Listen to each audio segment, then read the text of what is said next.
All right, so let's get into it. We're looking at this app, eGamee. It's got, what, over 300,000 downloads? And the promise is huge. Instant cash, instant withdrawal. All for just playing some simple mobile games.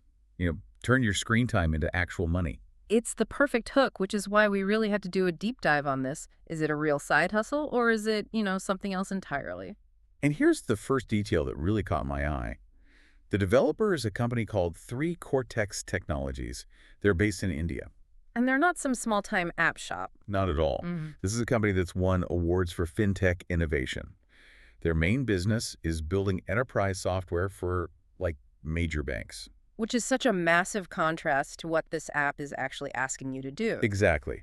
So you have these serious credentials, but the app itself, the permissions it asks for, are the first big red flag. A huge red flag. It wants camera access. Camera access? I mean, why would a rewards app need to see through my camera? Right. And it doesn't stop there. It wants to track your usage stats across other apps, and it wants your device identifiers. That feels, well, it feels heavy. It feels like way too much. It's totally unnecessary. And if you dig into their privacy policy, they openly admit they share user data with third parties. But they don't name them. They conveniently fail to name them.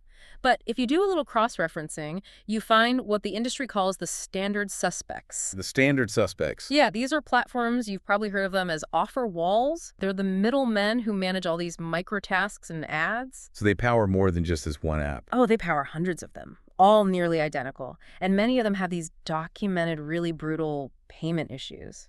So if that's the system behind it, what's it actually like for a user? What do the reports say? Well, the reports we found they're pretty grim. We're talking about people spending 6, 7, I even saw one case of 9 months. 9 months to do what? Just to get to $10. $10. Yeah, and then they'd request a withdrawal and nothing. The money just disappears from their account and customer support goes completely silent. Wait, but if this company is smart enough to build banking software, there has to be more to it than just ripping people off for a few bucks, right? There? Is there a more sophisticated model here? That's the critical insight. The user isn't the customer, the user's the product. But you're not just being sold once. What do you mean? Well, think about it. Every task you complete generates money from multiple parties. The app developer, 3 Cortex, gets paid. Okay. The offer wall provider gets paid, and the original advertiser who's tracking you, they get their beta. So you're being monetized across 3 different business models. And my payout is whatever's left over. If there's anything left over. It's whatever tiny fraction remains after everyone else has taken their cut. That sounds completely rigged. And people keep doing it. They do, because the psychology is very clever. It's the exact same framework that makes casino apps so profitable. The quick wins at the beginning. Precisely. You get that initial dopamine hit. The first few tasks give you points really fast. It feels like you're making progress. But the actual cash-out threshold, it's designed to be perpetually just out of reach. So you keep clicking, keep watching ads, keep generating revenue for them while you're chasing a finish line that keeps moving.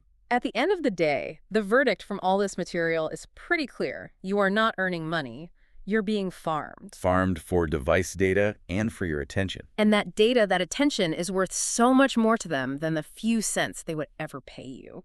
So the takeaway here really is that critical thinking saves you time, and it saves you your data. Absolutely. And it leaves you with a really important question to ask yourself next time you see something like this.